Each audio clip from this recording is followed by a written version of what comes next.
महाराष्ट्र घडला असे अखंड हिंदुस्थानाचे आराध्य दैवत छत्रपती शिवाजी महाराज.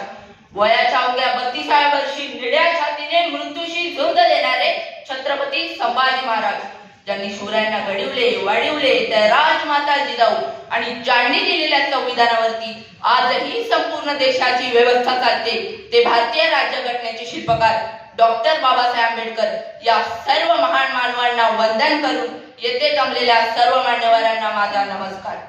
शब्द नव्हे हे तर शस्त्र आहे.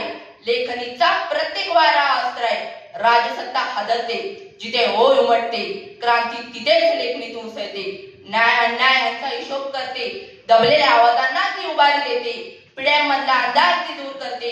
लेखनी समाजाला दिशा देते. लेखणी हे केवळ लेखनाचे साधन नसून ती विचारांची आणि परिवर्तनाची शक्ती आहे. मित्रांनो, ज्या काळात एक साधं वाक्य बोलणेही गुन्हा मानलं जात होतं, त्या काळात एका व्यक्तीने लेखणी उचलली. ती लेखणी ब्रिटिश साम्राज्याला हादरवणारी ठरली.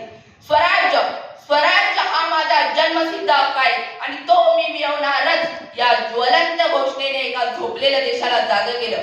पण ही घोषणा तलवारीतून नाही आली, बंदुकीतून नाही आली, ती आली एका पत्रकाराच्या लेखणीतून. ते महामानव म्हणजे लोकमान्य बाळ गंगाधर टिळक, ज्यांनी शब्दाचं सामर्थ्य ओळखलं व लेखणीला शस्त्र बनवलं. लोकमान्य टिळकांनी लिहिलेले एक एक वाक्य म्हणजे समाजात टाकलेले एक एक बीज होतं. कधी ते विचारांचं झाड झालं, तर कधी बंडाचं वादळ, तर कधी जनतेच्या मनात पेटलेली स्वराज्याची मशाल. त्यांनी केसरी आणि मराठा ही दोन वृत्तपत्रे सुरू करून इंग्रजांविरुद्ध जनमत तयार केले. ही वृत्तपत्रे केवळ बातम्या देण्यासाठी नव्हती, ती होती ब्रिटिश सत्तेच्या विरोधात लोकशक्ती उभी करण्याचं माध्यम. केसरीतील त्यांचे अग्रलेख म्हणजे लोकजागृतीचा लोहस्तंभ ठरले. टिळकांचे लेखन केवळ राजकारणापुरते मर्यादित नव्हते. त्यांनी धर्म, समाज, संस्कृती, शिक्षण यावरही विपुल लेखन केले. त्या काळी धर्म म्हणजे कर्मकांड, रूढी, अंधश्रद्धा, जाती अस्पृश्यता समाजाला पोखरत होते. तेव्हा मंडालेच्या तुरुंगात बसून त्यांनी गीता रहस्य या धार्मिक ग्रंथावर आधारित लेखन केले. हे लेख युवकांना कर्तव्याच्या वाटेवर चालण्यास प्रेरणा देत असे. धर्म म्हणजे केवळ पूजा अर्चा नव्हे, तर धर्म म्हणजे कर्तव्य हे त्यांनी गीता रहस्यातून स्पष्ट केले. तत्कालीन भारत हा जातीमध्ये विखुरलेला होता.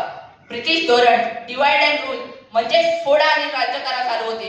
टिळकांनी याला सार्वजनिक सणांच्या माध्यमातून उत्तर दिले. गणेश उत्सव व शिवजयंती हे दोन टिळकांसाठी धार्मिक कार्यक्रम नव्हते, ते होते जनजागृतीचे, संघटनांचे व राष्ट्र निर्मितीचे सशक्त हत्यार. त्या काळी स्त्रियांचं शिक्षण व्यर्थ मानलं जात होतं, विधवांचा पुनर्विवाह अशक्य मानलं जात होतं. हे सगळं टिळकांनी स्पष्ट लेखातून विरोधात मांडलं.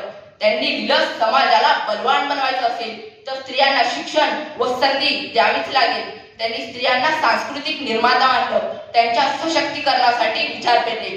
टिळकांची लेखणी बुद्धीला आवाहन करणारी व मनाला जागवणारी होती. त्यांनी शास्त्रशुद्ध पद्धतीने समाजातील अनिष्ट रूढी, अंधश्रद्धा, जातीय विषमता यांच्यावर प्रहार केला. त्यांनी स्वदेशी वस्तूंचा प्रचार लेखणीतून केला. ते म्हणाले, स्वदेशी विचार करा, स्वदेशी वस्त्र घाला व स्वदेशी आत्मा जपा. त्यांच्या या लेखणीमुळे लोकांनी परकीय माल जायला व भारतीय कारागिरांना बळ मिळालं व स्वतःच्या पायावर उभं राहणं शिकवलं. एके प्रसंगी टिळकांनी असे लिहिले, जोपर्यंत जनतेला आपले हक्क माहित होत नाही तोपर्यंत ते मागत नाही व जोपर्यंत ते मागत नाही तोपर्यंत शासन त्यांना ते देत नाही. अशा जयजयीत लेखांनी टिळकांनी लोकांच्या रक्तात क्रांतीचं तापमान वाढवलं. पण मित्रांनो, टिळकांच्या स्वराज्याचं स्वप्न आपण खरंच पूर्ण केलं का? टिळकांचं स्वराज्य फक्त इंग्रजांविरुद्ध नव्हतं, तर अज्ञानाविरुद्ध, आत्मकेंद्रित राजकारणाविरुद्ध सुद्धा होतं. ते स्वराज्य आजही अपूर्ण आहे, कारण शिक्षण अजूनही सर्वांपर्यंत पोहोचले नाही. समाजात अन्याय आजही दिसतो आहे. एकतेपेक्षा जातपात वाढत आहे.